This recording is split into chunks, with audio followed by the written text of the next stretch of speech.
Taxi FM.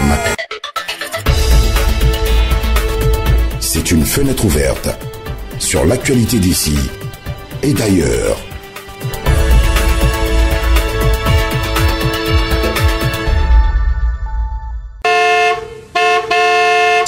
Taxi Presse. Madame, Monsieur, bonjour. Bonjour à tous. Nous sommes très heureux de vous retrouver ce matin sur la radio Taxi FM Lomé. Taxi Presse de ce mardi, c'est avec Fioclou Adanglenou. Il est le patron de bi-hebdomadaire, je veux dire bimensuel, L'Enquêteur. Acha Ibrahim, le patron de l'hebdomadaire Temps Nouveau. Ambroise Ponjo, le patron de l'hebdomadaire de Guardian.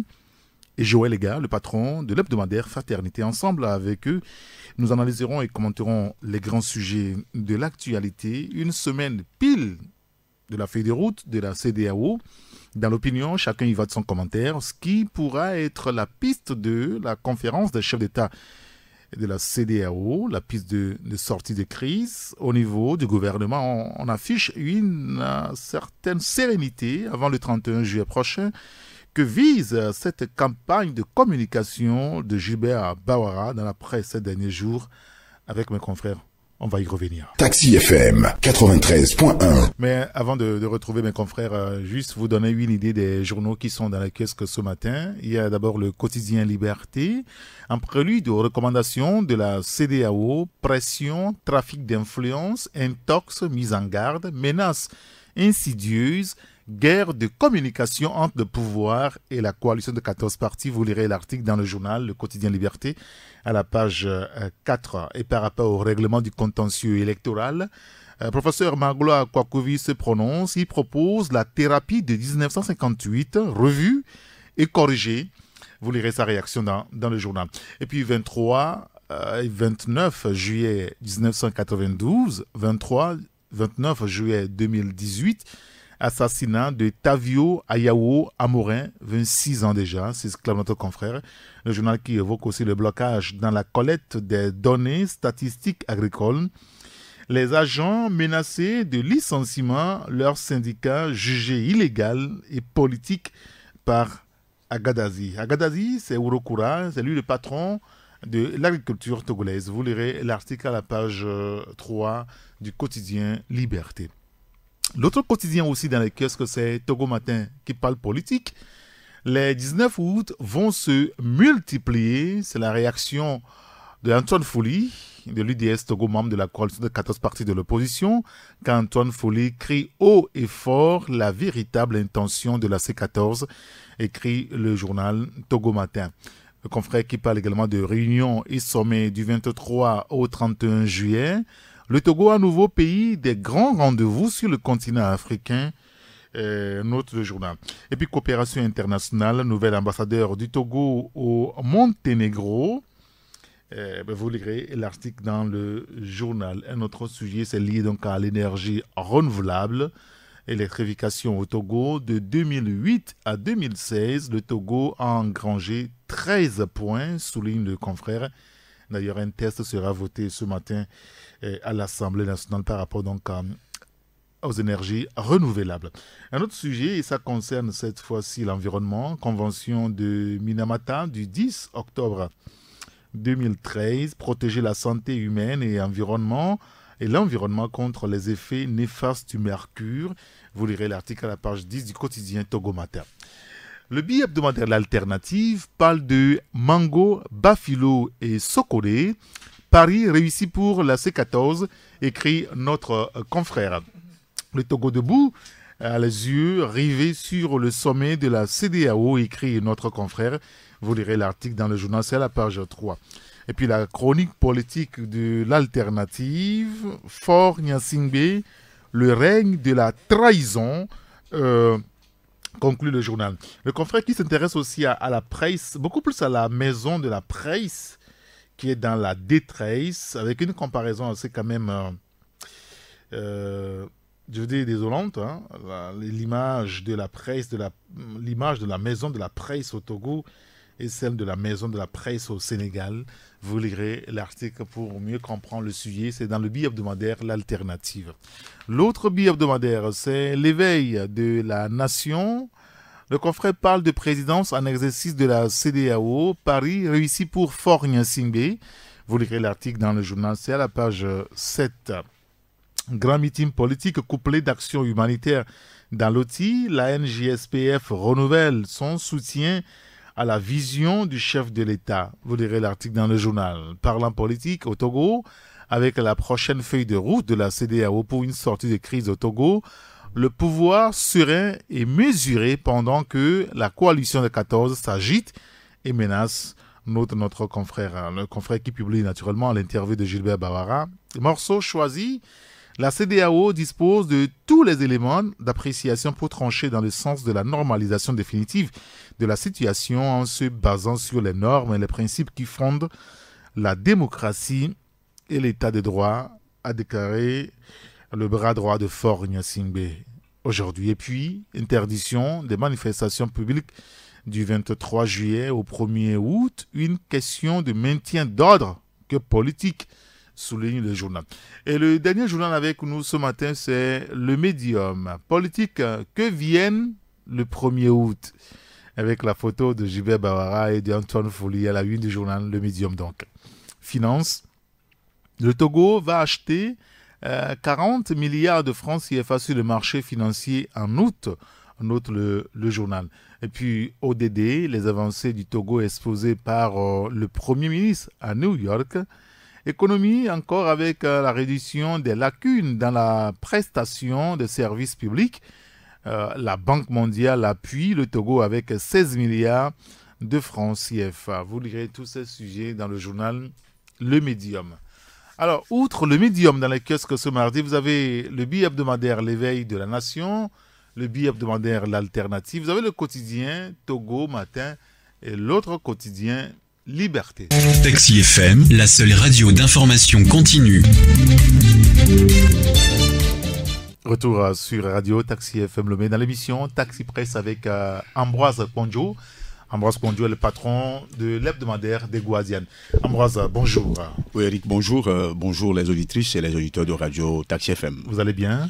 Je me porte bien et je rends grâce à Dieu pour ça. Parfait. Bonjour à Tcha Ibrahim.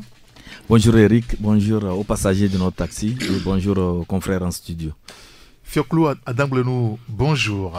Bonjour Eric, bonjour à mes confrères au studio. Bonjour aux passagers de Taxi FM. On sera rejoint tout à l'heure en studio dans notre sympathique taxi par Joël Ega, le patron de Fraternité. Nous avons 15 minutes, je voudrais qu'on parle un petit peu de la jeunesse. Hier, on lançait un débat sur le renouvellement de la classe politique. Ça nous a amené à parler de la jeunesse togolaise. Est-ce qu'elle est prête pour quand même assurer la relève au niveau de la scène politique? Le sujet a été abordé, enfin on l'a abordé hier, mais je voulais quand même vous interroger par rapport, vous vous rappelez de ce forum des jeunes, l'idée qui avait été émise par le chef de l'État lui-même, et donc confiée à un groupe de Togolais pour pouvoir traduire cela dans les faits. Où est-ce qu'on en est véritablement aujourd'hui? Parce que ce forum a été prévu pour se tenir en avril passé. Et puis après, on nous a dit que, bon, pour raison de calendrier, ben voilà, plus rien du tout. Est-ce qu'on est fatigué de la jeunesse ou quoi? Ou c'est la crise qui retarde les choses? Fioclo d'Anglenou. Non, moi je pense que ce sommet est reporté sine die. Le forum est reporté sine die. Parce que il y a eu ce problème qui devait être réglé depuis avril. Ça n'a pas pu être fait. Et en août, la crise politique a commencé. Or, quand on parle de crise, c'est la jeunesse qui est surtout intéressée. Quand on fait sortir les gens dans la rue et autres, c'est la jeunesse qui participe le plus. Et cette jeunesse qui est abandonnée à son propre sort, tel que par le chômage, c'est ça qui a fait que il n'est plus utile qu'on fasse ce forum, parce que trop de problèmes seront sur la table et que nous ne trouverons pas de solution. Oui, mais bien sûr, le chef de l'État avait conscience quand même que le vrai problème, enfin l'autre vrai problème du Togo, c'est la jeunesse. Et la jeunesse est confrontée à d'énormes difficultés. Acha Ibrahim, ou bien les difficultés étaient trop énormes qu'on ne voudrait pas finalement discuter avec la jeunesse pour qu'elle l'évoque réellement, ou peut-être qu'il y a d'autres motifs qu'on ne dévoile pas depuis lors? Non, il faut dire que... Des contacts avaient été pris, vous rappelez-vous? Oui, bien évidemment, oui. Des contacts des jeunes avaient été pris. Sélectionnés? Oui, et il y a eu même un listing des associations de jeunes et des mouvements de jeunes qui devaient prendre part à ce forum.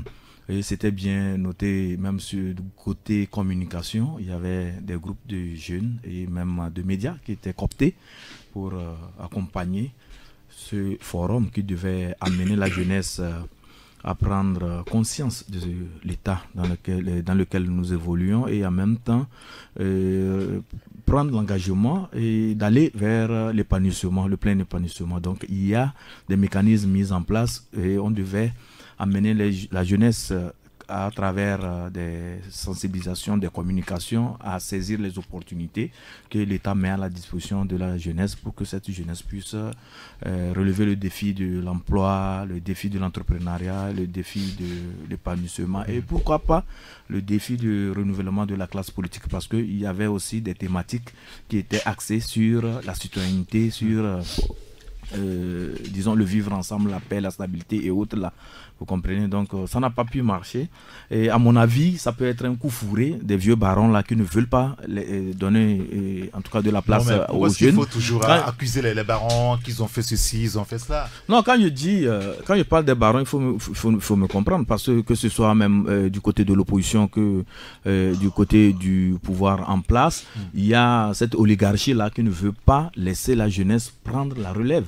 Ils s'accrochent, ils sont toujours là vieux grabataires, mais ils sont toujours à leur poste, ils s'accrochent, ils ne veulent pas laisser la jeunesse prendre en main le destin du pays, ils ne veulent pas laisser la jeunesse essayer de donner, d'insuffler des idées nouvelles pour que le pays puisse aller dans la bonne marche de l'évolution du monde. Vous avez déjà vu ça, la jeunesse, qu'on laisse faire si elle ne se bat pas? Oui, c'est pourquoi la question que vous avez posée par rapport à la jeunesse, je vais revenir là-dessus. Oui, bien sûr, il y a un confrère qui me demandait hier après le programme à l'antenne. Oui. Emmanuel Macron, c'est un jeune. Il a pris sa trajectoire tout seul. Il n'a pas demandé que les barons en France, de la gauche, de la droite, lui balisent le chemin. Non, c'est qu'on n'a pas bien suivi le parcours d'Emmanuel Macron. Sinon, il y a Jacques Attali qui était dans l'antichambre. Oui. Il y a François Hollande lui-même qui a balisé le chemin à Macron.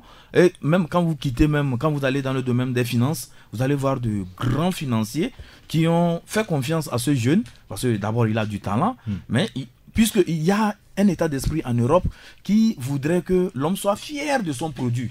Mais ici, on fait tout pour maintenir les gens sous domination. On fait tout pour que les gens viennent se clochardiser, les gens viennent commander, les gens viennent se mettre sous des oligarques qui ne veulent pas laisser. Nous avons beaucoup plus aujourd'hui au Togo une jeunesse complètement clochardisée. Bien sûr, clochardiser, parce qu'il faut voir les programmes qu'on initie à l'endroit de cette jeunesse. On ne fait que clochardiser cette jeunesse. Vous entendez qu'il y a un concert de quoi on amène les jeunes à aller s'enivrer, à aller danser, à aller s'enivrer, à aller danser avec des tenues bizarres, des décollectés qui ne font même pas amener les gens à réfléchir sur leur dessein, à réfléchir sur leur avenir. Donc voilà ce qui se passe. Et si aujourd'hui on me dit que ce forum n'a pas encore abouti, c'est parce que ceux qui doivent préparer ce forum, ceux qui doivent mettre les... Parce que quand on parle de forum aussi, il faut voir le côté moyen financier, il faut voir le côté organisation et tout ça là. Et tout ceci là, c'est détenu par qui? C'est par cette oligarchie. C'est eux qui doivent ouvrir. C'est elle plutôt qui doit ouvrir les vannes pour qu'on organise ces choses-là. Ce n'est pas elle qui a quand même annoncé le forum déjà. Mais le chef de l'État. Mais bien sûr, il a annoncé. Ça veut dire qu'il y a les moyens. Non, vous savez, quand on parle du chef de l'État, vous savez que c'est un monsieur qui travaille par délégation de pouvoir. Donc, ceux à qui il a délégué le pouvoir de s'occuper de l'organisation, de s'occuper du financement, de s'occuper de tout ce qu'on appelle la préparation même matérielle du forum. Si à un moment donné, ils se disent que non, il y a telle priorité, il y a ceci, mais nous allons le faire. Le chef de l'État ne va pas courir derrière. Voilà le problème qui se pose actuellement. Ambroise Konjo, peut-être avant de donner la parole, le temps de saluer Joël Ega qui nous a rejoint. Joël, bonjour. Bonjour mon frère, bonjour tous les auditeurs. Merci de nous avoir rejoints. Merci. Ambroise Konjo, quel est votre avis sur cette jeunesse? Ce forum a été avorté. Non, moi Claude disait que reporter s'inédit. Je pense que ce n'est pas une conception personnel de Fogna Simbe d'organiser un forum. C'est des business, c'est ceux qui s'adonnent au fonds de commerce, c'est des businessmen qui sont encore allés proposer des choses irréalisables. Non, comment ça? Non, discuter avec la jeunesse. Quelle est la complexité de ce problème? Oui, quand je mets le mot irréalisable, ça ne veut pas dire qu'on ne peut pas organiser un forum. Quand je dis irréalisable, ça veut dire que les gens peuvent se réunir, mais au final, c'est de l'argent qui vont rentrer dans les poches. On ne tirera rien de bon là-dedans. Oui, et la jeunesse va encore rester bouche bée, regarder, sans que rien ne rentre dans sa poche, encore moins dans sa cervelle pour pouvoir créer ou faire trouver des emplois. Aujourd'hui, moi j'ai peur pour cette jeunesse, surtout celle qui est au lycée actuellement. C'est vrai qu'on a déjà un lot qu'on n'arrive pas à gérer. Ceux qui ont le BTS, ceux qui ont la licence, ils sont plus de 80, comment je dis, plus de 40 000, 50 000 qui sont là. On n'arrive pas à trouver. On vous dira que le Togo n'est pas le seul pays à subir la loi du chômage et du sous-emploi. Sauf que il y a des méthodes de résorption de ces milliers de chômeurs, des jeunes. Si le système francophone ne marche pas, il faut trouver une autre bouche de sortie. C'est-à-dire trouver un système qui puisse absorber les jeunes. Juste à l'auto-emploi, à la création d'emplois. Il y a beaucoup de programmes pour ça. Il y a beaucoup de programmes. Vous allez voir dans les universités ghanéennes, vous sortez de l'université, vous avez quelque chose de manuel que vous allez faire pour gagner votre vie en attendant de trouver mieux. Moi, je me rappelle, un monsieur en 92 venait passer devant notre portail. C'est un choumeka. Moi, je le trouvais. C'est un choumeka. Alors que c'est quelqu'un qui est à l'université. Il a trouvé l'argent. Il est allé à Londres. Oui. Il a fait l'informatique. La vieille informatique. C'est-à-dire que l'informatique même. Il est devenu ingénieur. Tu sais que le gars est revenu chez nous. On ne se retrouve pas. Il était dans le véhicule Hammer. Hein? C'est-à-dire, je tombe de nuit. Et il m'expliquait qu'en fait, eux, depuis le CSS, c'est-à-dire que depuis l'école, à partir du CM2, 6e, 5e, il y a déjà les travaux manuels qui se font. Les enfants s'amusent, comme les petits japonais nous envoient les montres ici. C'est les gens de ceux qui fabriquent ces montres-là, les montres électroniques là. Et alors ici même, celui qui fait la licence comment vous l'appelez, en électronique, ne peut pas fabriquer une montre. Comment vous comprenez ça? Donc, la jeunesse attend beaucoup des gouvernants. Et vous allez voir que cette jeunesse, elle est intelligente, elle est créatrice, elle est innovatrice. Vous allez voir les Togolais dont les noms sortent comme ça ailleurs. Si juste un petit coup de pouce à cette jeunesse-là, des intelligents, vous allez voir ce que le Togo. Le Togo est un petit pays, mais c'est un Israël. Moi, j'ai toujours dit que le Togo est un petit comme mon village, mon canton, Bichintové là-bas. Je dis c'est l'Israël. Le Togo est la ville d'Israël en Afrique. Que les gens le veulent ou non, c'est l'étoile qui est là, perchée sur la colline, la montagne, que tout le monde voit. Et quand vous êtes une étoile, déjà vous avez beaucoup d'ennemis. Sauf que malheureusement, nous avons des gouvernants auxquels on peut ajouter à ces dégâts-là, qui fait que, faut pas rire, c'est la vérité, qui fait que le Togo est à terre et dans 10 ans, nous aurons des problèmes, de sérieux problèmes. Parce que il y a la jeunesse va sentir que la jeunesse qui est encore derrière, qui arrive. Il y a une bombe. Comment est-ce qu'il faut absorber tout ça? C'est ça la réalité.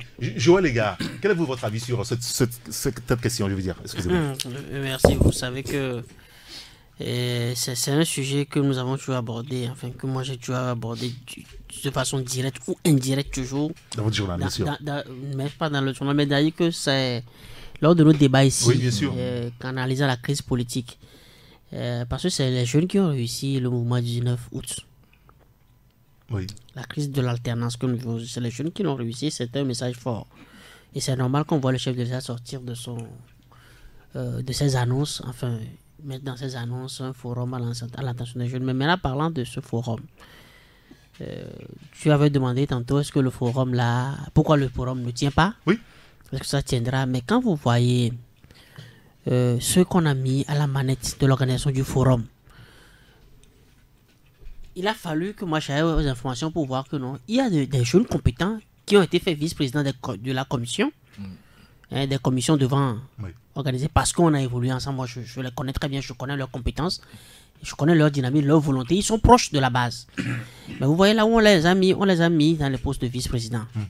Et on a mis à la présidence des gens qui sont carrément en rupture avec le langage que parle la jeunesse aujourd'hui. Oui, la présidence, il me semble, est assurée par le professeur Doji Kokoroko. Oui, mais quand vous faites un sondage aujourd'hui sur la profession du professeur Kokoroko dans la jeunesse, qu'est-ce que les gens vous diront? En quoi est-ce qu'il Non, est en rupture avec la jeunesse, professeur Kokoroko? Il est impopulaire. Mon frère, on ne va pas faire un débat autour de la personne, mais Oui, mais moi, c'est-à-dire personnellement contre Kokoroko, je n'ai rien contre lui, mais voilà ce qu'il a fait de sa personne, de sa côte au sein de la jeunesse aujourd'hui. Bon, maintenant, tout est chapeauté parce par... que c'est la crise à l'université. Tout est chapeauté par qui? Par une dame à qui on a confié le programme de l'employabilité des jeunes, etc., depuis plus de 10 ans. Depuis plus de 10 ans. Le bilan, on en est où? Aujourd'hui, qu'est-ce que les jeunes ont de tangible à montrer comme étant un acquis de ce programme, enfin cette approche novatrice que le chef de l'État a voulu imprimer à sa politique. Maintenant, parlons du chef de l'État lui-même. Combien de fois on a fait des annonces sans les tenir? Mais quand vous le prenez personnellement, le chef de l'État, vous prenez un jeune, il est jeune comme nous. La jeunesse, c'est l'esprit de partage. Hein? C'est la vision. C'est-à-dire que c'est l'évolution, c'est l'amour de l'évolution. Mais le chef de l'État, il est les deux à la fois. Enfin, je dis, il est ça et le contraire à la fois. Il est ça. Quand tu vois, il a essayé de relooker un peu son entourage, il a mis des jeunes sur des portefeuilles. Mais au même moment, il est dans la poursuite de conservation. Or, un jeune, c'est le contraire de la conservation. Comme je le dis, le jeune, c'est l'esprit de partage, d'évolution. Et quand tu aimes partager, tu aimes l'évolution, tu ne peux pas t'acoquiner avec les conservateurs. Est-ce qu'on est d'accord? Donc maintenant, lui-même, il est les deux à la fois. C'est tout cela qui plombe, en fait, tout ce qu'il déclare. Parce qu'on se demande, est-ce qu'il le déclare, est-ce qu'il le croit vraiment? Comme quelqu'un l'a dit, peut-être c'est des idées importées d'ailleurs. Et voilà, il a du mal à le faire. Maintenant, quand nous parlons de nous-mêmes jeunes, moi je dis... C'est vrai, comme Acha l'a dit, la jeunesse est clochardisée. Je dis la jeunesse est vassalisée aujourd'hui. Carrément. On est vassalisé carrément. La jeunesse est vassalisée. Vous voyez même le système éducatif. Aujourd'hui, on a chié, on a mis carrément le mérite au coffre, au placard. Et c'est le clientélisme, c'est la délation. Et le mal est qu'il faut s'en prendre à nous-mêmes jeunes. Parce que les gens, il y a des jeunes qui, aussitôt qu'ils ont ouvert les yeux, c'est ce choix-là qu'ils font. Lequel? Clientélisme. La médisance, la facilité, comment vous l'appelez, la facilité, c'est toujours la parvenance. C'est-à-dire que est-ce que les gens, justement, les raccourcis, est-ce que les gens consomment avec appétit ce système de nivellement vers le bas? Bien. Écoutez, on le nivelle vers le bas, mais ce que je voudrais ajouter, c'est que vous savez. La charité bien ordonnée commence par soi-même. Oui, c'est ce qu'on dit. Et c'est les faibles qui aiment se plaindre chaque fois c'est ce que je combats dans dans certaines approches panafricanistes. On dit c'est l'Europe nous a colonisé, les Européens nous ont triché. Qu'est-ce que nous-mêmes nous faisons? C'est la France qui est... Pire, on demande qu'on fasse réparation pour l'esclavagisme, etc. Non. C'est-à-dire assumons notre histoire, assumons notre patrimoine et décidons, il faut décider de se relever. Et donc moi je dis, il faut que la jeunesse aujourd'hui soit prête. Parce que, mine de rien, on pourrait retrouver le pouvoir de Lomé à terre. Au Togo, on pourrait retrouver, à l'issue de cette crise, on pourrait retrouver le pouvoir à terre. Parce que jusqu'à aujourd'hui, on ne voit pas de leader assez charismatique en qui la jeunesse se retrouve. Donc, il faut que nous-mêmes, la jeunesse même, assure son histoire. Ouais. Il faut que la jeunesse se construise. Il faut qu'on se dote de personnalité. Moi, je dis, autour de cette table, par exemple, vous voyez, je prends mon ami Acha, par exemple. Acha, quoique il soit proche d'un camp, il n'est pas aussi bien traité, aussi bien logé, bien vêtu que certains, parce qu'il ne joue pas, parce qu'il a une personnalité qui fait qu'il ne peut pas se couvrir de poussière à volonté, comme certains, comme les classiques, les barons lui demandent. Est-ce que vous voyez? Donc il faut quand même se construire une personnalité pour que dans l'après ce pouvoir, qu'on sache vraiment, qu'on retrouve vraiment des jeunes capables qui sont, comme me le disait mon oncle, vous dites qu'il n'y a pas d'emploi. mais c'est pourquoi vous refusez d'aller à l'école. Mais ayez quand même le diplôme. Quand l'emploi viendra, Ah oui. quand l'emploi viendra, qu'est-ce que vous allez présenter? On dira qu'on veut des compétents, on veut des diplômés. Qu'est-ce que vous allez présenter? Mais il faut que la jeunesse se réveille. Il faut qu'on se construise une personnalité, qu'on nourrisse une vision et qu'on soit fidèle à cette vision-là. Fioclou, je sais pas si vous partagez son approche par rapport à la jeunesse. Est-ce qu'il n'est pas un peu dur vis-à-vis de cette jeunesse? Oui, je peux dire que mon petit frère et ami Joël est un peu sévère envers la jeunesse, parce que compte tenu de la situation qui prévaut dans ce pays et compte tenu des plans de développement à l'endroit des jeunes, la conclusion est que même la moitié du plan n'est pas respectée. Pour ce faire, le gouvernement a aujourd'hui un ministère de la jeunesse, et quand les jeunes veulent entreprendre, comme on dit aujourd'hui que l'entrepreneuriat paye, quand ils veulent entreprendre, il faut les moyens. Et nous n'avons même pas une banque de développement qui puisse nous aider. On parle de microfinance, on parle de Pradep, tout ça là, ça n'arrange pas. Et quand tu vas vers les institutions financières, on te demande le titre foncier, on te demande des cautions, etc. C'est un cercle infernal. Alors que ce sont des trucs qui font bloquer l'esprit même de l'entrepreneuriat. Et il a fallu des discours entre-temps qui disaient que on doit aider les jeunes avec des conditions. Oui. Jusqu'à présent, on a parlé aussi de 20%, rappelez-vous, par rapport au... Jusqu'à présent, ces conditions, ce n'est pas visible. Personne ne peut dire aujourd'hui que tel a eu ceci, les 20%, tel. Il y a des actions, des projections pour aider la jeunesse, mais la réalisation peine à venir. Ce qui veut dire que ceux d'en face, qu'on appelle l'opposition, quand elle fait appel à cette jeunesse, elle répond. Parce que les promesses de cette opposition leur sont favorables. Quand nous serons au pouvoir, on va vous faire ceci, on va vous faire ceci, on va vous faire ceci. Et c'est ça qui les galvanise. Parce qu'on ne peut pas parler de politique sans parler de la jeunesse. Parce que c'est le flambeau. Bientôt les élections. C'est la jeunesse qui sera mobilisée sur le terrain.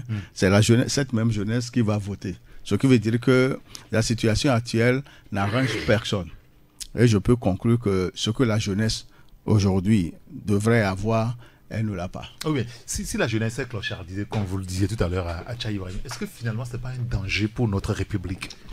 Oui, cette jeunesse qui est, semble-t-il, la relève de demain. On avait évoqué ici dans ce studio plusieurs fois. Ce n'est pas semble-t-il. La relève de demain, je voulais juste relativiser, vous comprenez très bien. On nous avait dit ici, et d'ailleurs on a amené des débats autour de ce sujet-là, que eh bien, l'école, il faut que cette jeunesse soit bien formée et qu'elle est mal formée et on s'inquiète de son avenir. Alors si aujourd'hui on a réussi à la clochardiser, est-ce qu'on n'a pas franchi le Rubicon pour notre pays? C'est-à-dire que vous voulez parler de la relève et tout le monde sait qu'une jeunesse clochardisée, une jeunesse qui est formée au rabais, est une jeunesse qui serait incapable d'assurer la relève. Et c'est fait à dessein. Je vous parlais de cette oligarchie. Non, mais comment ça peut être fait à dessein? Mais qui décide des programmes de la jeunesse? C'est cette oligarchie qui est actuellement là et qui dicte sa loi à toute la nation. C'est elle qui doit décider des programmes. Si cette oligarchie a une vision de relève, a une vision d'un pays qui va aller vers l'émergence, surtout quand on nous parle de 2030, vous voyez, jusqu'alors, on n'a même pas commencé par mettre les bases. On attend 2029 pour commencer par créer encore développement et émergence. Et vous voyez ce que ça va donner. Parce qu'en une année, on ne peut pas lancer le pays sur orbite. Il faut commencer ça dès à présent. C'est pourquoi, lorsqu'on a annoncé ce forum de la jeunesse, nous autres, nous avons été très contents et nous avons même soutenu l'idée. Sur les plateaux, vous vous rappelez qu'ici même, j'ai soutenu cette idée. J'ai dit que c'est une très belle idée. Il faudrait que cela soit bien conclu. Oui. Mais il s'est fait que, lorsque nous avons vu les premiers jets, quand on a coopté les associations et autres, nous avons remarqué que ce qui a été fait comme choix ne répondait pas à la condition d'inclusivité que demandait le chef de l'État. Quand vous parcourez la liste, vous allez voir que c'est un camp. On a coopté la jeunesse d'un camp. Or, le chef de l'État voulait l'inclusivité, que tous les jeunes Togolais... Ça pourrait aussi justifier le fait que finalement, il ne se rend pas disponible pour ce forum. C'est possible, c'est possible. On a pris la jeunesse d'un camp. C'est la jeunesse d'un camp. Quand vous voyez sur la liste, c'est la jeunesse d'un camp. Il faut avoir le courage de le dire. Or, le chef de l'État parlait de l'inclusivité. Il voulait que tous les jeunes, c'est-à-dire la jeunesse togolaise, de quel bord que ce soit, se retrouvent pour repenser la citoyenneté togolaise et repenser le développement du pays. Mais comme ce n'est pas le cas, il va de soi que peut-être, je ne dis pas que c'est ça qui justifie la non-tenue du forum. La non-tenue du forum, mais voilà des éléments aussi qui ne vont pas plaire à l'initiateur de ce forum. Maintenant, quand nous parlons de la relève, quand vous prenez même les curricula, quand vous prenez les programmes et autres là, nous avons toujours dénoncé les programmes que nous avons ici. Aujourd'hui, quand vous prenez le lycée technique professionnelle d'Adido Gomé, on parle des élèves de G1. Mais c'est avec les machines à taper et dactylographie. Est-ce que ça existe encore? Il n'y a que là-bas que ça existe encore, finalement. Non, mais là-bas même, c'est le centre de référence. Quand vous allez dans les autres centres, peut-être même dans la dactylographie, c'est sur photo que les élèves voient ça. Mais ils n'ont jamais touché à cela. Les gens ont fait G2, G quoi. Ils sont venus à l'université. Même simple chose de conception, même aller créer leur propre email et autres là. Mais c'est la croix et la bannière. Il a fallu que les gens les amènent dans un cyber et leur montrer comment on appuie sur A, comment il faut. Mais c'est-à-dire que ça ne suit pas. Il faut revoir notre programme et le ministre des enseignements primaires et secondaires doit penser à cela. D'accord. Quand vous prenez le cas du Rwanda, Paul Kagame a mis des micro-ordinateurs, des salles d'informatique dans des écoles. Et quand on a vu ça, tous nous avons été émerveillés. Quand vous prenez l'université au niveau de Yaoundé, Monsieur Paul Biya, même si c'est un autre cas là-bas, dans le sens de la longévité au pouvoir, mais il a donné plus de 500 000 ordinateurs, c'est-à-dire que des portatifs là, à ses étudiants, parce qu'il a compris que l'avenir c'est le numérique. Et il faudrait vraiment commencer par initier la jeunesse à ça. Donc les programmes, on doit revoir tout ça là et amener la jeunesse surtout à être beaucoup plus ambitieuse. Quand on dit de l'ambition, c'est pas aller prendre le pouvoir, c'est pas aller balayer les gens, mais c'est de penser beaucoup plus positif, d'aller vers les startups, amener la jeunesse vraiment à voir comment le monde évolue, que de rester dans notre coin ici au Togo. On pense qu'on attend quand le ministre là va venir, il va faire ceci, ou bien quand on nomme un ministre de ta localité, on fait des marches de soutien, on l'applaudit, alors que le monsieur est venu pour travailler. Et on fait marche de soutien, je me demande ce qu'on a en retour quand on fait ces marches de soutien là. On veut le clochardiser, on veut empêcher à ce monsieur-là de servir la nation et de mettre en place, c'est-à-dire que des stratégies qui puissent amener à l'ensemble du pays de bénéficier de son talent, de bénéficier de son expertise et de sa compétence. Ambroise Gonjo, la jeunesse togolaise, est-ce qu'il ne faille pas la soutenir en réalité pour qu'elle s'autodéveloppe, si c'est possible? Oui, je crois que c'est la voie à suivre en principe pour une jeunesse dont l'éducation a été un peu dévaluée. C'est pas comme celle que nous on a eu à faire. Puisque moi j'ai passé le CPD en 86. C'est vieux. Et dans notre curricula, il y a toujours la morale. Et tout cela nous avait donné une certaine formation. Je me rappelle. Et on était même très gai à l'école avec le travail manuel, oui, bien sûr. Les semaines culturelles. Aujourd'hui, ces choses-là sont en train de venir. Mais aujourd'hui, je crois qu'avec la nouvelle technologie, il y a un problème sérieux au niveau de la formation. C'est vrai que les jeunes doivent s'approprier les nouvelles technologies pour pouvoir avancer, pour pouvoir se construire, pour pouvoir innover. Malheureusement, il y a plus d'amusement aussi dans ce ordre de schéma qui fait que les jeunes sont laissés à eux. Vous allez les voir aujourd'hui, les Walkman, les casques à l'oreille, avec les portables. Vous les appelez même. WhatsApp, finalement, vous les appelez même, ils ne vous regardent même pas. Ils se font même tamponner par des motos, comment vous l'appelez, sur la chaussée. C'est une réalité. Les filles comme garçons, c'est ce qui se passe. Et il y en a aussi d'autres qui s'adonnent plus aux facilités, au sexe et autres, qui fait que il y a un sérieux problème. Mais moi, je pense qu'aujourd'hui, il faut, je le dis, il faut quitter le système francophone, un peu le système francophone, parce qu'il s'agit de ça. on nous apprend à être en veste, comme les écoles existent, tout ça là, vous allez les voir en veste, tout ça, alors que ça y est, c'est programmé pour le bureau. Alors que le système germanique ou anglo-saxon, les gens sont en jean, mais ils sont sur le terrain. Ils sont sur le terrain, vous pouvez avoir votre master, vous allez vous retrouver dans la boue, dans votre village là-bas, sur un terrain agricole. Il faudrait qu'on s'approprie cela. Je l'ai toujours dit que cette jeunesse qui conduit aujourd'hui des émigrants, on peut les transformer en agriculteurs. C'est-à-dire que... il faut de la volonté d'abord. Hein. C'est ça. Il faut qu'elle accepte. Il faudrait qu'il y ait un travail psychologique sur ces gens-là. Un de mes aînés donnait un exemple. Il y a un de ses petits frères qui est venu. Lui, il a un jardin, il a du porc, il élève du porc, de la chèvre, tout ça là au village. Lui, il prend un porc, il lui donne 25 000, 30 000. Des fois, il lui donne 45 000. Et il lui donne du maïs, tout ça là, du taro, tout ça. Il est content. Maintenant, un beau matin, il est venu lui dire que lui aussi veut venir en ville. Oh, tu veux venir en ville faire quoi? Il dit non, il veut venir en ville. Bon, en ville, il faut trouver un minimum 10 000 francs pour la chambre. Maintenant, tu vas amener tes enfants, tes 4 enfants, avec ta femme. Tu loues, il y a l'électricité. Tu dois quitter ici pour aller au boulot. Tu dois faire au moins 15 km. Tout ça, 40 000 francs, ça ne peut rien te faire. Même 45 000 francs. Il dit non, lui aussi, il a essayé. Il a essayé 8 mois. Il est reparti au village. C'est-à-dire que il faut que la terre ne trompe pas. Moi, j'ai toujours misé sur la terre. Et cette récitation-là, le laboureur, voilà. C'est quand je scripte, je lis cette récitation, ce poème, je me dis, tiens, il y a de la matière que les jeunes doivent apprendre là-bas. On peut avoir son bac, mais se retourner à la terre, mais tout en ayant son diplôme. Valoriser le diplôme à travers la terre. Tout le monde veut venir à Lomé. Et Lomé est saturé. Alors, la jeunesse n'a plus de référence.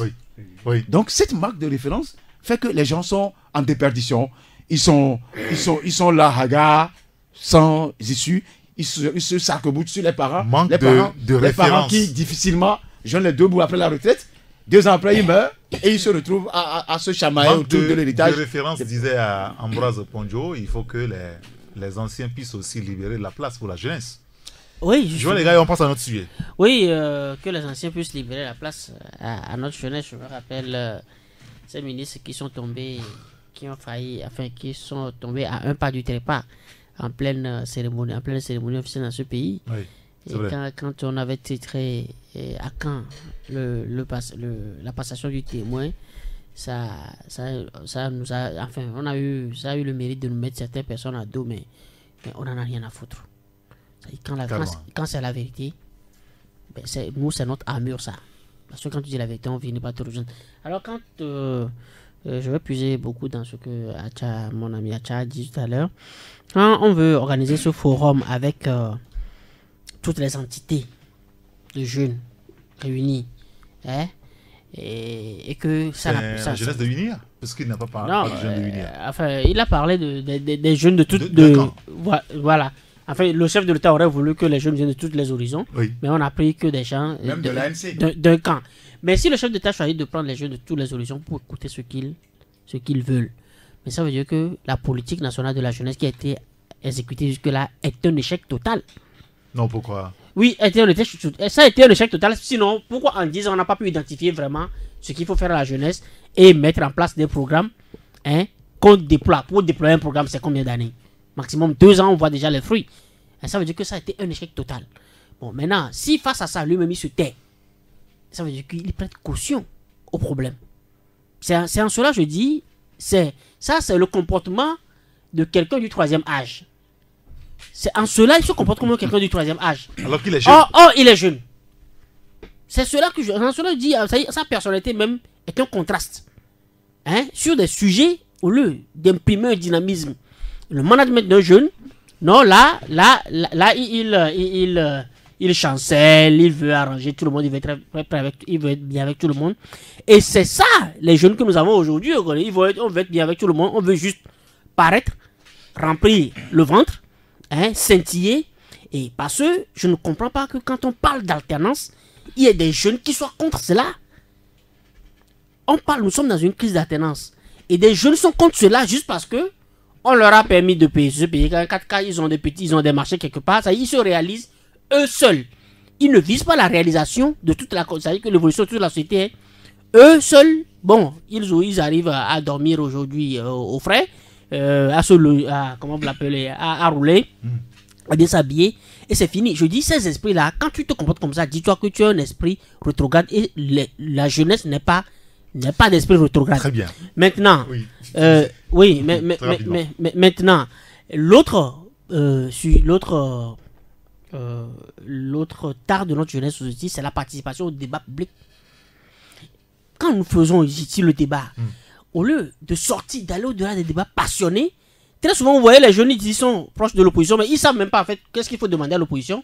Si l'opposition fait des erreurs, on n'a pas le courage de le dire, juste parce qu'on veut que on insulte l'autre systématiquement. Voilà, on est contre l'autre, soit tu es contre ou bien tu n'es pas contre, et c'est fini. Ça y est, on ne l'élève pas au niveau du débat pour voir, mais quel est l'intérêt de nous autres, nous nos enfants, moi-même mon avenir, et l'avenir de mes enfants, qu'est-ce que je dois faire? Mais non, on est là dans la passion, on distille de fausses informations sur les réseaux sociaux, on en veut à celui-ci juste parce qu'il n'est pas d'accord avec toi ou bien il fait des raisonnements qui vont au-delà de là où toi tu t'es arrêté. Donc il te met mal à l'aise. Et maintenant je vais finir par une anecdote, et pas pour une anecdote d'un jeune, mais d'un conseiller du chef de l'État, un conseiller que vous connaissez bien, qui n'est pas ministre, mais qui prend toujours le soin d'être dans les photos du gouvernement, dans les photos de famille du gouvernement. Mais c'est qui? Oui, mais vous le connaissez très bien. Non, je vais pas le nommer quand même. Mais laissez-moi sortir. Laissez-moi sortir aisément de ce studio. Alors, ce baron, il y a quelques mois, un jeune était allé chez lui demander qu'il ait un jeune de son village. Demander qu'il a trouvé un emploi. Il dit non, que les choses sont difficiles, etc. Bon, que vraiment le problème d'emploi c'est un problème national. Bon, et le jeune, en partant, il dit bon, il va lui assurer quand même le transport. Il lui tend 1000 francs. Mais il dit non. Mais que, en fait, tu es venu comment? Il dit non, qu'il est venu avec une moto. Il dit bon, tu as une moto? Le jeune dit oui. Il dit mais attends, mais toi, tu t'en sors déjà. Tu as déjà une moto, mais et tu te plais, hein? Que tu dis que le pays ne va pas bien. Un parent que nous avons vu depuis notre enfance, qui est là encore aujourd'hui. Quand ces gens-là, c'est eux qu'on amène au front, c'est eux qu'on met sur les dossiers devant participer à la résolution de la crise. Soyez d'accord qu'il faut que les jeunes prennent leurs responsabilités pour avoir l'alternance. Bien. Merci beaucoup, Joël, les gars. Fioclo, et puis on passe à un sujet. Oui, moi je pense que pour résoudre le problème de la jeunesse, il fallait que le gouvernement lui-même ait des centres de production ou de formation dans les régions. Par exemple, dans la région des Plateaux, il y a tout. Et on crée un centre sous la coupe du gouvernement et ceux-là, à chaque fois qu'ils se lèvent... Ça, c'est ce que vous pensez qu'on peut faire la jeunesse. Mais il faut l'interroger elle-même. Mais comme la jeunesse elle-même ne se résigne pas contre la situation dans laquelle elle vit. Il semble que oui. Et s'est levé. Entre-temps. Non, entre-temps.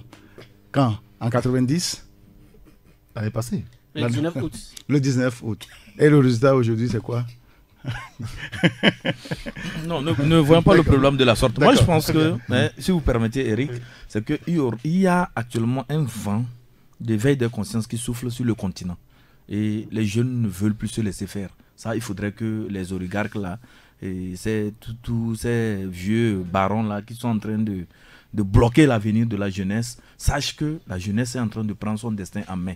Quand vous parcourez tous les horizons, vous allez voir des jeunes maintenant qui se positionnent. Vous êtes sûr qu'elle prend son destin? Oui, la jeunesse est en train de prendre son destin. Même ici au Togo, il y a de ces jeunes-là qui sont en train de réfléchir à l'idéal togolais.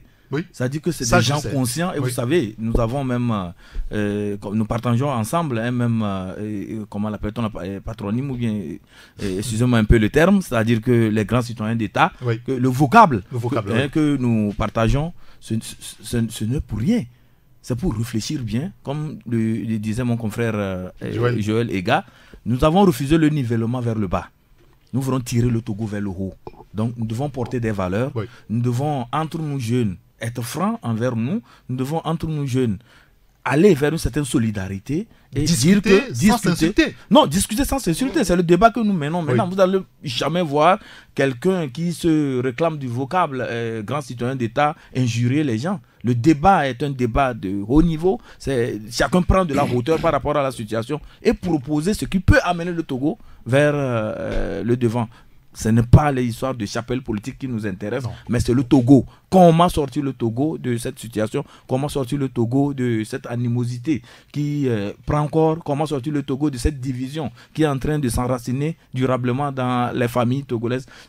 Je pense que c'est ce à quoi nous réfléchissons. Et je pense que tous les jeunes qui apprennent qu'il y a de ces think tanks-là, de ces groupes de réflexion, je pense qu'ils n'hésitent pas à aller vers là. On sent vraiment qu'il y a de l'émulation. Il y a vraiment cette volonté d'aller vers aujourd'hui, demande une tribune pour s'exprimer véritablement. Bien Vivement évidemment. donc le forum tel que promis par le chef de l'État, voilà, de puis se l'État. rassembler toute cette jeunesse et réfléchir durablement sur l'avenir de la jeunesse togolaise. On espère que ça se fera très très bientôt, que ce n'est pas encore tard. Messieurs, merci beaucoup.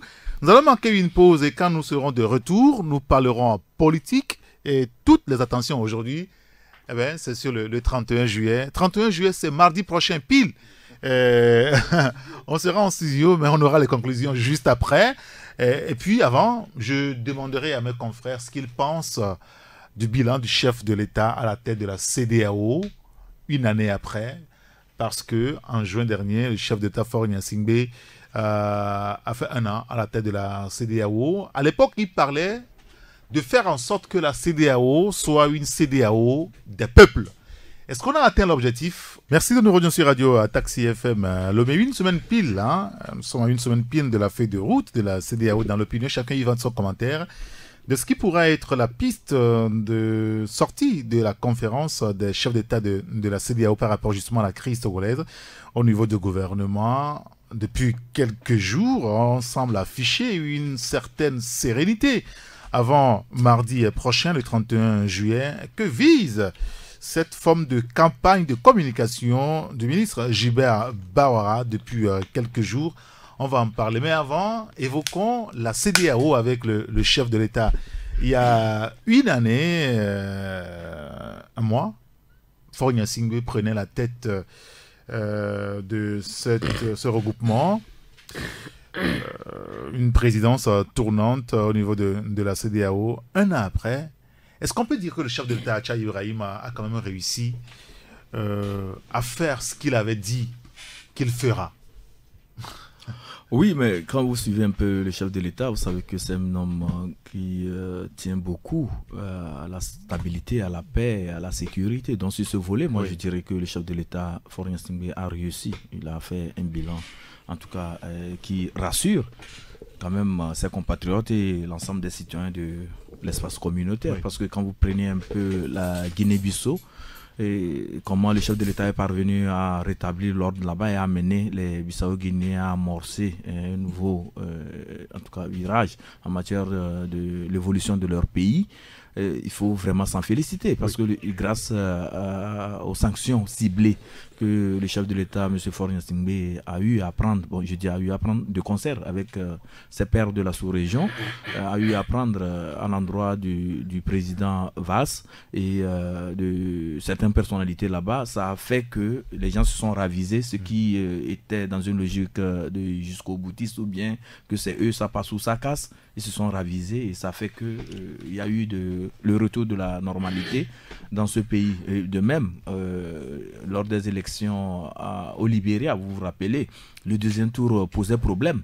Il y avait même risque de basculement au Libéria, mais le chef de l'État s'est déplacé personnellement, il a discuté avec les protagonistes, il a discuté avec les candidats et ils ont procédé à des arrangements. Finalement, le deuxième tour a pu se tenir et voilà le Libéria qui a retrouvé la normalité et George Weah qui dirige le pays actuellement avec brio et ça vraiment ça suscite l'admiration de tous les Togolais. Quand je quitte le Libéria, il y avait aussi un problème de transition ou bien d'alternance en Sierra Leone, vous vous rappelez, Oui, bien sûr. il y a eu l'intervention du président de la CEDEAO aussi, M. Faure Gnassingbé, et ça a permis à ce pays de vivre l'alternance. Je pense qu'aujourd'hui, tout va normalement là-bas. Mais maintenant, quand je viens sur le volet économique, parce que la CEDEAO, au départ, c'est vraiment l'idée économique qui sous-tendait vraiment la création de cette institution.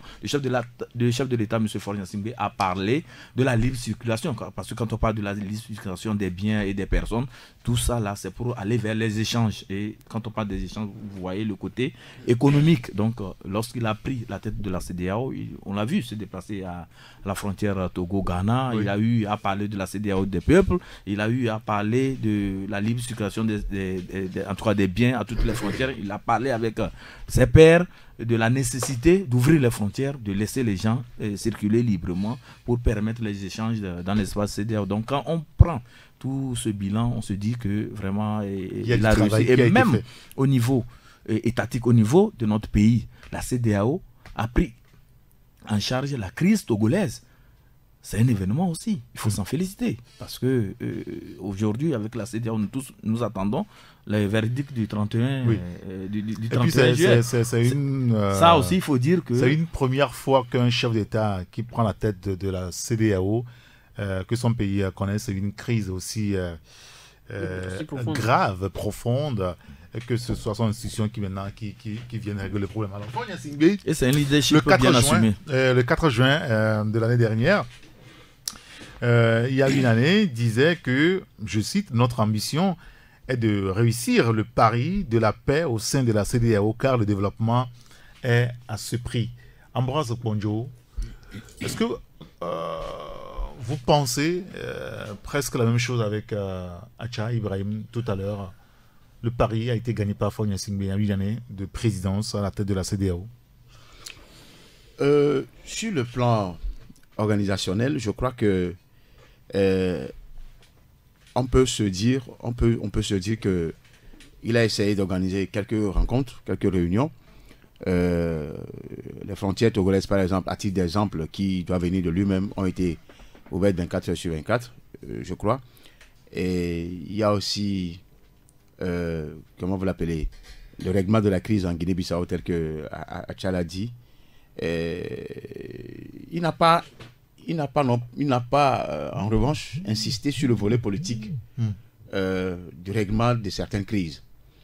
Quand je parle de volet politique, il avait dit lui-même que d'aucuns ne fera plus de 3 mandats à la tête d'un pays de la CEDEAO. Ça, c'était lorsqu'il était en Allemagne, chez nos confrères de Chuvela, il a fait cette déclaration. Oui. Donc on a comme l'impression qu'il a voulu plutôt un bilan social plus élogieux dans sa gouvernance de la CEDEAO, mais comme le volet politique le concerne aussi, il a préféré laisser en veille le volet politique. Il aurait pu marteler, ramener le protocole de la CEDEAO qui limitait strictement le mandat présidentiel à 2, d'autant plus qu'il a déjà fait 2 mandats, il est en train de finir son 3e. En principe, Faure Gnassingbé, pour donner l'exemple, ne devait même pas chercher à se présenter pour un 4e mandat, en principe.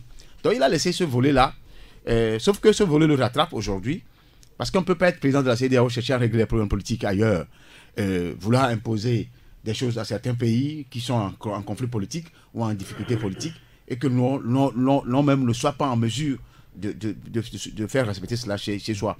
Donc c'est ce que j'ai relevé. Vous allez voir que ce que le président nigérien a fait à ces voyous qui ont voulu que le président se représente encore, la même scène se produit aujourd'hui en Mauritanie. Sauf qu'on attend que quelqu'un réagisse par rapport à la Constitution. C'est le ministre des Affaires de la Communication qui a fait cette boutade-là, et les gens même ont réclamé qu'il soit traduit en justice.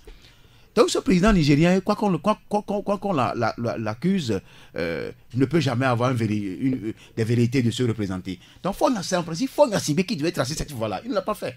Yeah. Donc le bilan, pour moi, est mitigé. Il a fait un côté qui est positif, mais le côté qui est important actuellement pour le compte de l'Afrique de l'Ouest, c'est le volet politique. Si tout le monde arrive à rentrer dans le rang, le Togo est le seul pays qui n'est pas encore rentré dans le rang. D'accord. Et bizarrement, en ce moment, on est en train d'amener des virus hautement pathogènes de l'Afrique centrale pour venir phagocyter les bonnes graines qui sont ici en Afrique de l'Ouest. Qu'est-ce que vous appelez Qu'est-ce que vous appelez virus? Qu'est-ce que vous appelez Qu'est-ce que vous appelez virus? C'est ces dinosaures, les sassous, les sassous, comment vous l'appelez? Les Nguema, les bongos, les fils à papa, tout ça là, c'est des virus hautement pathogènes que l'on transporte ici pour phagocyter, je pèse mes mots, pour phagocyter les bonnes graines qui sont ici. Parce que, voilà, merci pour le mot scientifique, pour infecter ce qui est déjà en parfaite santé. On est en parfaite santé autour. Oui, ce sommet n'est pas convoqué ici pour du gratuit. C'est un sommet, vous savez que Sassou Nguesso est le père spirituel de Faure Gnassingbé. C'est le patron de la franc-maçonnerie là-bas. Et oui, c'est le maître de la grande loge, c'est ça on dit non? Oui. De l'Afrique centrale. Donc, il ne viendra pas ici de façon anodine. Sauf que Kabila ne viendra pas ici. Je l'ai partagé là hier. Il vous a dit qu'il viendra pas à Lomé? Non, moi je suis analyste. Au vu de tout ce qui se passe au Congo, Kabila franchit les frontières, il y aura des problèmes chez le Congo là-bas. On verra bien. Le président camerounais non plus ne viendra pas ici. On verra bien. Je voudrais dire à Ambroise que les chefs d'État de l'Afrique centrale qui seront à Lomé ne sont pas des virus, mais des présidents des républiques qui viennent. Tout le monde sait ça. Des chefs d'État. Des chefs d'État. Président et chefs d'État. Allez-y par rapport au bilan. Non, pour le bilan de... On va parler d'un bilan mitigé. Non, moi je ne peux pas dire que le bilan du chef de l'État est mitigé. Et mon frère et ami Acha a tout dit. Moi, je n'ai plus à ajouter quoi que ce soit. D'accord. Ce qui est sûr, c'est que ces points politiques pour sa politique étrangère méritent des fleurs. Même s'il est président de la CEDEAO et qu'il y a une crise chez lui et que les facilitateurs sont là pour régler la crise, ce n'est pas un problème parce que ça arrive. Quand Fioclou parlait tout à l'heure de Faure Gnassingbé qui mérite des fleurs par rapport à sa conduite de la CEDEAO, vous avez gémi. Joël, je vous ai écouté gémir. Non, bien sûr, parce que aujourd'hui, il faut analyser la situation comme telle. La CEDEAO, depuis 3-4 ans, devient vraiment une institution qui pose des... Enfin, une institution qui pose des marques aux antipodes du syndicat du chef d'État qu'elle était hier. La CEDEAO fonctionne institutionnellement aujourd'hui plutôt que de fonctionner selon le président qui est en exercice, etc. La CEDEAO, on appelle cette CEDEAO, ça y est que cette façon de fonctionner, ça s'est arrêté en 2005-2000. Enfin, au début des années 2000, ça s'est déjà arrêté. Je crois que le Togo a été le seul exemple néfaste, enfin, où la CEDEAO a fonctionné vraiment comme un syndicat chef de l'État. Donc aujourd'hui, cela dit, on ne peut pas analyser le bilan de chef de Faure Gnassingbé en tant que président de la CEDEAO parce que c'est un titre. Le président de la CEDEAO est devenu aujourd'hui un titre plus honorifique. Parce que c'est l'institution qui fait tout. C'est le président de la commission qui fait tout. C'est son service technique qui fait tout dans la crise bissau-guinéenne. C'est les techniciens qui ont tout fait. Ils ont dit non, pour le sceller, invitons un sommet des chefs convoquons un sommet des chefs d'État qu'on suggère au président. Il dit oui, il y a besoin qu'on se réunisse. Et dans la crise libérienne, la même chose. Dans la crise Sierra Leone, c'est la même chose. C'est-à-dire que les techniciens sont plus maintenant sur le terrain, il y a des critères de convergence en termes de gouvernance. Et même dans la gestion des élections, etc. C'est pas pour rien qu'on a retouché au protocole. Au protocole additionnel pour dire non, aujourd'hui l'alternance à la limitation des mandats à 2 est scellée, est devenue une norme dans la CEDEAO. Cela dit, il suffit de s'adosser sur ça pour voir non, pour telle crise dans ce pays, qu'est-ce qu'on fait pour arriver. Et je crois que c'est le même mécanisme qui sera, c'est le même canevas, c'est les mêmes directives qui vont guider les recommandations qui vont sortir le 31 juillet prochain.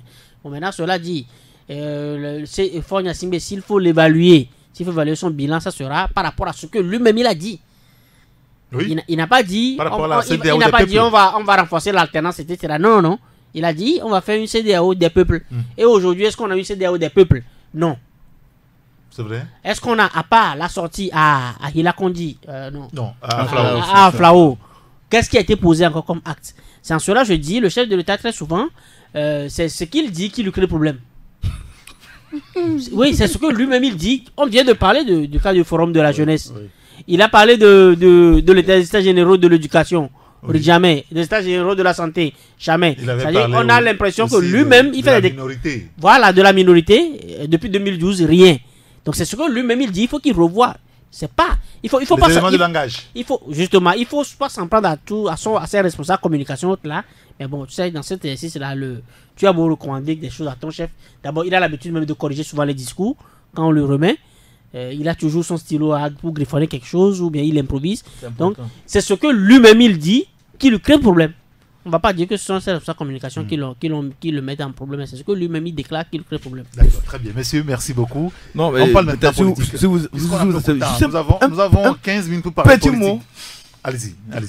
Pour dire que la CEDEAO des peuples, c'est la CEDEAO, il fait bon vivre, où il y a la paix, il y a la stabilité. C'est pour les peuples. Oui, mais il y a quand pas on ça, parle aussi de la cela CEDEAO ne des peut pas peuples, aller vers on le parle développement. aussi de la libre circulation des biens des personnes. Bien évidemment, et il a tracé le chemin. Il a demandé au chef d'État de l'espace communautaire d'ouvrir les frontières. Il a dit. Et il a donné l'exemple à Flaou. Ce n'est pas évident. Non, mais je peux dire que c'est un processus qu'on est en train d'amorcer. Et je pense que le chef de l'État a donné un coup d'accélérateur en donnant l'exemple au niveau de la frontière à Flaou. Maintenant, c'est 24 heures sur 24 heures, vous comprenez. Avant, je me rappelle quand je revenais d'Abidjan, j'ai pris la route. Arrivé à la frontière, je voyais Lomé comme ça, mais j'étais obligé de passer la nuit au Ghana. Oui, mais j'ai pas pu rentrer. Maintenant, 24 heures sur 24 heures, ça voudrait dire que quand vous arrivez aux frontières, vous passez. C'est pas il y a un an. C'est un peu plus avant, un an. Il a donné ce sont des éléments. Que je donne, oui, bien sûr. Voilà. La donné des éléments. Sur 24 date pas d'il y a une année. Oui, non, je suis d'accord avec vous. Mais il a renforcé cela en demandant à ce qu'il y ait vraiment la libre circulation totale. Merci quand beaucoup, vous passez, on ne vous dérange plus. Ibrahim. Parlons politique avec d'abord cette interview de Gilbert Bawara, largement traitée par la presse depuis le week-end. Ambroise Bondio, quand vous lisez Gilbert Bawara, il est beaucoup plus serein par rapport à ce qui va arriver le 31 juillet prochain. Non, cette forme de sérénité, comment est-ce que vous l'interprétez? Non, c'est pour éteindre l'ardeur des Togolais qui veulent avoir un jour nouveau, du jour nouveau demain. Vous savez qu'il y a des militants à calmer, à rassurer. Donc il y a des gens qui sont faits pour ça. Donc Bawara est fait pour ça aussi. Même quand il sait bien que les choses sont en train de prendre la flèche en décrescendo, il faut toujours remonter la pente pour ne pas donner l'impression que nous sommes en train de chuter. Ce qui est rassurant, c'est qu'il n'y a aucun pouvoir qui soit éternel. Quand ça commence le lundi, le dimanche, ça se termine. Un point, un bar. Et il faudrait que Bawara le sache. Il faut qu'on l'écrive au fronton que quand ça commence là, même quand Dieu a commencé par créer le monde, il a commencé à un jour, il a terminé quelque part. Moi, j'ai toujours donné les exemples. Les Néron, les Caligula, c'est les régimes tyrans de la planète. Les Staline, tout ça là, ils sont passés. Eux aussi passeront. Notre idéologie, ce que nous conseillons à ces genres de personnes, c'est de dire la vérité au peuple. Ils ne disent pas la vérité à leurs militants. Monsieur Bawara fait du mal à ses propres militants. Je le respecte quand il est venu au Togo. Non, les militants sont partis, puisque lui n'a pas de militants. Oui, je dis, les militants de son parti. D'accord. Quand il est venu au Togo en 2006-2007, lui et moi on s'est rencontrés à 2 février. Je lui ai dit bonjour. Je me rappelle très bien, une conférence de presse, c'est la jeune chambre, quelque chose comme ça. C'est le PNUD, quelque chose ils ont organisé une conférence de presse, on s'est salué. Il venait découvrir la politique au Togo. Je me rappelle très bien, ça fait 11 ans qu'il est là. Donc, on mettait en place la commission Kofigo. Merci. Et j'étais là dans la salle le 2 février. On a causé un peu. Il venait fraîchement des Nations Unies, tout ça là. Mais il a découvert les réalités du Togo.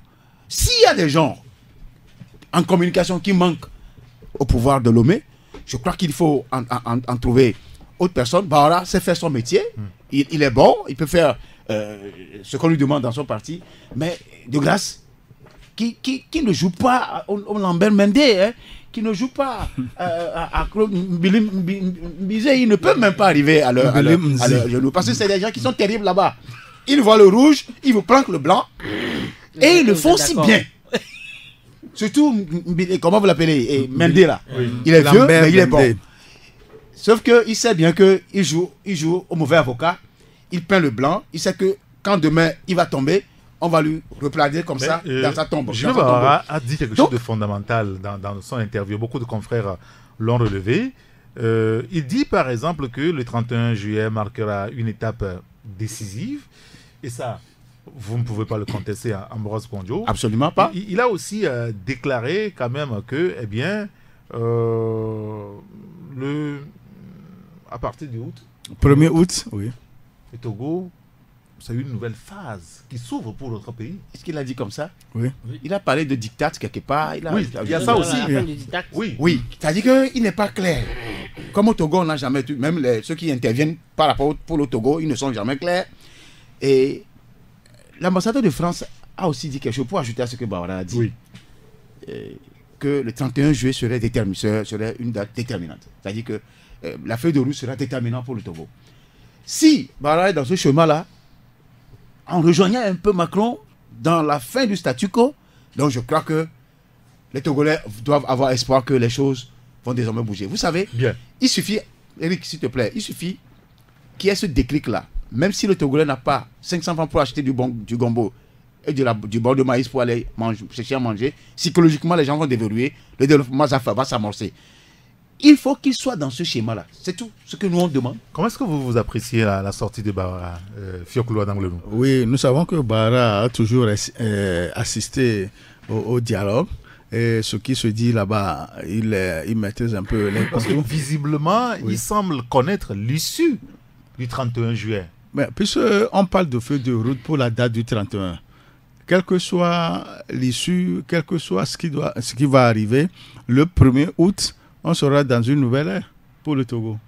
Puisque c'est à partir du 31, déjà peut-être le 31 à midi. Nouvelle ère voudra dire quoi? Que le statu quo continue. Sera levé. C'est comme si... Ce statu quo sera levé. C'est tout. C'est tout, parce que nous sommes dans un blocage d'où le président français parle de statu quo. Oui. Synonyme de blocage. Or, la feuille de route, quand elle sera là, va tout définir. La nouvelle conduite pour la politique togolaise. Comment les choses seront faites, ce qu'il faut, s'il faut un premier ministre de l'autre côté, s'il faut un gouvernement d'union nationale, s'il faut faire les élections, et comment faire pour arriver aux révisions des listes électorales, tout ça, ça sera dans la feuille de route puisque quel que soit Alpha, l'élection aura bel et bien lieu. Cette année que ce soit cette année, ce que je sais. Ou plus tard. Oui, bon, mais ici de toute façon, et maintenant ou plus tard. Je crois que personne ne contre l'élection. Personne ne contre les élections. Moi, j'ai eu à le souligner une fois. On n'a pas encore entendu l'opposition dire, la C14 dit, on est contre les législatives, on est contre la présidentielle, les locales, etc. Mais c'est les conditions. Et c'est sûr, c'est la non-entente, enfin, la mésentente sur les conditions qui fait statu quo. C'est la mésentente sur les conditions qui fait statu quo. Et donc si Macron dit on va rompre avec le statu quo, et je crois que si je voudrais même puiser même dans ce que Bawara a dit, je me demande si vraiment avec cette déclaration il n'est pas mal vu par certains caciques du pouvoir, parce que s'il dit ce sera le 1er août, ce sera la fin du dictat, il n'y aura plus de dictat. Qui fait dictat aujourd'hui? C'est la C14. Et bien la C14 fait quel dictat? La C14 a quel moyen d'imposer un dictat? Donc s'il dit c'est la fin du dictat, on a l'impression que lui-même, au fond de son ami, il en a ras le bol. Il veut passer à autre chose. Mais bon, c'est comme ça que vous vous analysez la chose. Mais justement, je dis, soumettez ça à des analystes, des déclarations politiques. Oui. Vous voyez, ça m'étonnerait que les gens voient autre chose, autre interprétation de ce qu'il a dit que ce que je suis en train de dire. Quand il parle de dictat, il dit non, ce sera une nouvelle ère. On a été dans une ère jusqu'ici. Dans une ère où on demande l'alternance, c'est pas possible. On veut organiser des élections, plus que des élections consensuelles, ce n'est pas possible, etc. C'est l'air qu'on a traîné jusqu'ici. Oui. Donc on a l'impression que Bawara est Aussi, déjà en veut le train de changement. jouer, voilà, jouer même contre la posture de son propre camp, mais bon, il a su habiller ça en vrai diplomate. Et cela me met plus renforcé par le fait que il a une bonne expérience dans les relations diplomatiques. Et au sortir, il a fait cette déclaration au sortir des discussions qu'ils ont eues avec les émissaires de la CEDEAO, des discussions qui ont duré plus avec les représentants du pouvoir qu'avec l'opposition. Je crois que l'opposition a fait 1h30 ou 2h maximum. Le pouvoir, on a fait 4 heures. Ça veut dire que C'est beaucoup plus coriace. C'est beaucoup plus coriace. C'est-à-dire on est en train de leur demander quelque chose. Soit ils refusent ou bien Mais en ils même essaient temps, de quand on contrôler. lit l'interview, Sinon, si c'était- on peut avoir le sentiment que le ministre Gilbert Bawara a de sérieuses informations sur ce qui sera oui, mais le juste- 31 juillet. oui, mais justement, je dis certainement qu'au fait de Et ces... que la coalition a aussi les mêmes informations quand Éric Dupuis nous dit que, bon, voilà, le 31 juillet, si la feuille de route sort et ils ne sont pas d'accord sur des points, ils le diront. Ça voudra dire que les deux parties savent que le 31 juillet sera blanc ou noir. Oui, justement. Et moi, je dis, du côté de la coalition, ça, un comportement contraire m'étonnerait. Parce que venons dans nos pratiques africaines, dans la cour familiale africaine. Même si ton papa veut te donner raison contre ta maman, mais tu ne vas pas te mettre à faire le gros dos. Comme quoi, non, il sait que de toutes les façons, quand on va se retrouver, C'est ce qu'il fait. quand on va se retrouver autour de la table, j'aurai raison. C'est ce qu'il fait. Mais tu fais toujours, tu mets toujours la pression. Quoique, on t'a même soufflé, ou bien comme toi-même tu es pressenti que non, la décision ira à ton avantage, mais tu mets toujours la pression, tu fais comme si tu as peur d'être déçu, avant qu'on ne te donne raison. Et moi je dis, quel que soit, parce que la crainte, la défaite pour la plus grande perte dans l'opinion publique pour la C14, serait qu'on ne décrète pas une transition. Mais je dis, quelle que soit la formule, est-il que ça doit nous conduire vers la garantie de l'alternance en 2020. Et c'est en cela où moi je dis, surtout pas des recommandations alambiquées D'accord. au sortir du 31 Le juillet. confrère Liberté parle ce matin de pression, de trafic d'influence, d'intox, de mise en garde et puis de menaces insidieuses. Vous savez qu'on a le ministre de la Sécurité a même interdit toute manifestation à partir depuis hier jusqu'au 1er août. Et ça aussi, c'est notre débat dans l'opinion. Qu'est-ce que vous pensez de tout cela, Acha? D'abord, pour la sortie de M. Bawara, je pense que c'était important quand même qu'il se prononce aussi parce que nous avons entendu les sons de cloche venant de l'opposition qui a toujours parlé de ce 31. Donc, si du côté du pouvoir, on n'a pas aussi des éléments d'appréciation, c'est comme si c'était l'opposition seule qui était dans le secret des dieux. Et donc, vous savez que le chef de l'État, quoi qu'on dise, c'est lui le président en exercice de la CEDEAO. Donc, bien sûr. Quoi qu'il en soit, c'est qu'il doit être au parfum de ce qui se décidera au niveau de la CEDEAO avant que cela ne passe à la phase d'exécution ou à la phase de publication ici au Togo. Mais ce que nous nous demandons, c'est quoi? C'est qu'au niveau de la population togolaise, c'est qu'on mette en esprit que lorsqu'on veut résoudre une crise, on ne vient pas prendre position. On vient avec des solutions qui puissent amener l'ensemble à pouvoir redémarrer. Couper la poire en deux. Couper la poire en deux, c'est ce que je vous ai toujours dit. Et donc, ceux qui s'attendent à ce que la CEDEAO vienne faire leur volonté, vienne tracer le chemin de leur desiderata ici au Togo, ils seront déçus. Ça, il faut que tout le monde le sache en même temps. Et que la population togolaise demande aux acteurs politiques togolais de tout faire pour mettre en œuvre ce que la CEDEAO recommande. Et ça, c'est important pour notre pays, c'est important pour notre image, qu'il n'y ait pas de mise en œuvre sélective, c'est-à-dire qu'on voit ce qui nous arrange, on met en œuvre ce qui ne nous arrange pas, on ne veut pas mettre en œuvre. Ou bien on respecte ce que va de notre avantage et on dit que non, l'autre voler de la chose. Non, nous ne sommes pas d'accord, nous n'allons pas aller dans ce sens. Ça, si on se comporte de la sorte comme les Togolais ont l'habitude de le faire, on s'infantilise et on va devenir la risée de la sous-région ouest-africaine. Donc, par rapport à ce que M. Bawara a dit, je pense qu'il a aussi planté le décor. Il nous a montré aussi l'autre facette de ce que sera l'après 31 décembre, comme l'opposition aussi, et 31 juillet autant pour moi, comme l'opposition aussi a eu à planter le décor, à nous dire aussi ce que sera l'après 31 juillet. Bon, maintenant, quand nous revenons par rapport aux interdictions et tout ça, là, moi je me dis que comme il y a un confrère Léveil a écrit ce matin que c'est beaucoup plus une question de maintien d'ordre que politique. Non, c'est une question de maintien d'ordre d'abord. Et l'autre aspect aussi, c'est que, vous savez, nous n'avons pas encore perdu notre label de pays d'hospitalité, pays d'accueil et autres là. Tout récemment, il y a des sommets qui témoignent. Voilà, il y a des sommets qui témoignent et le Togo n'a pas est toujours bien vu en matière d'hospitalité et autres là. Donc, il va de soi que les autorités togolaises assurent au moins quelques garanties de sécurité, surtout que les dinosaures de l'Afrique centrale arrivent. Vous savez que quand ces messieurs-là, ces présidents-là se déplacent, il y a toujours des contre-sommets qui s'organisent. Partout où ils sont allés, quand vous voyez Kabila aller dans un pays, vous allez voir des associations des droits de l'homme qui se lèvent en même temps, qui commencent par créer un événement autour de sa venue. Donc, il s'agit de protéger ces personnalités, ces présidents. Non, pas protéger ces présidents, mais d'assurer un climat de sécurité, un climat en tout cas, comme on le dit, la quiétude même de choses de ce sommet. On aurait fait pareil à Washington, au Canada, en Allemagne, qu'on n'aurait pas peut-être écouté la réaction de Macron sur les cas togolais. Bien évidemment. Bien évidemment. Mais parce qu'il était à ses rendez-vous. Oui, mais ce qui s'est passé. Les citoyens étaient en train de manifester. Non, ils l'ont interpellé. Oui. Mais ici, il s'agit de quoi?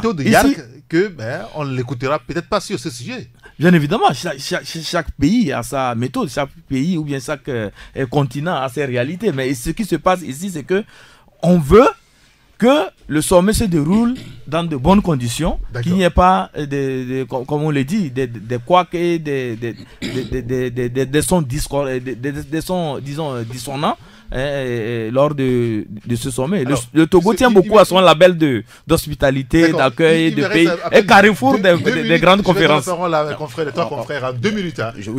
On prend d'abord sur la question de l'interdiction. En fait, c'est pour empêcher les mobilisations, pour prouver que ce régime n'est plus aimé, ce régime est vomi. Ils veulent pas que ces genres de choses se produisent, qu'il y ait des mobilisations, alors que partout dans le monde, même au sommet de Davos, devant la Maison Blanche, il y a toujours des manifestations. La dernière fois à Londres, il y avait des mondiaux, les gens m'ont fait comment vous l'appelez, les pantins le masque de Trump. Et tout ça là, ça prouve que nous ne sommes pas en démocratie. Nous sommes dans une pure dictature, bien concoctée pour le Togo, mais qui heureusement tend vers sa fin. C'est le régime cinquantenaire, le régime qui est là depuis 63, je dis. Donc aujourd'hui, nous disons ce qui est vérité. À eux de comprendre que nous sommes tous des fils et filles de cette nation. Il nous appartient à nous de nous comprendre, de quitter ce schéma-là, parce que ça ne nous fait pas du bien, ça ne leur fait pas du bien non plus. Et à eux et à leurs enfants, parce que nous devons laisser un Togo pour la génération future. Si nous nous comportons ainsi, je crois que ce n'est pas les brins de démocratie que nous sommes en train de jeter dans le sang ou dans la mentalité des arrivants, mais c'est plutôt une sorte de remords que nous sommes en train de laisser pour les générations futures. Le remords, c'est quoi? C'est que vous aurez laissé des mauvaises images, vous ne serez jamais rentré dans l'histoire. Et ce serait pas bien. Joël, sur les manifestations, l'interdiction de la manifestation. Non, mais moi, Jacques, il joue sa partition. Hein. Quel type de partition? Oui, éviter que l'environnement soit encore défavorable à son camp. Donc, il a vu, certainement, étant un rodé des renseignements, certainement, il a des informations. Il a des informations comme quoi la C14 planifierait, par exemple, une manifestation le 30, par exemple. Planifierait déposer une demande de manifestation de le 30. Il suffit que le pouvoir refuse et on mettra ça On va brandir ça. C'est facile. Donc il a voulu. Oh oui, il a voulu. Oui, il est vrai que le ministre et le général Iwouak a sorti ce communiqué. Pour moi, c'est pour garder toujours la sérénité et la quiétude dans la capitale. Et ne faut pas oublier que c'est sur un terrain politique. Nous sommes, le pouvoir et l'opposition sont des adversaires politiques et non des ennemis.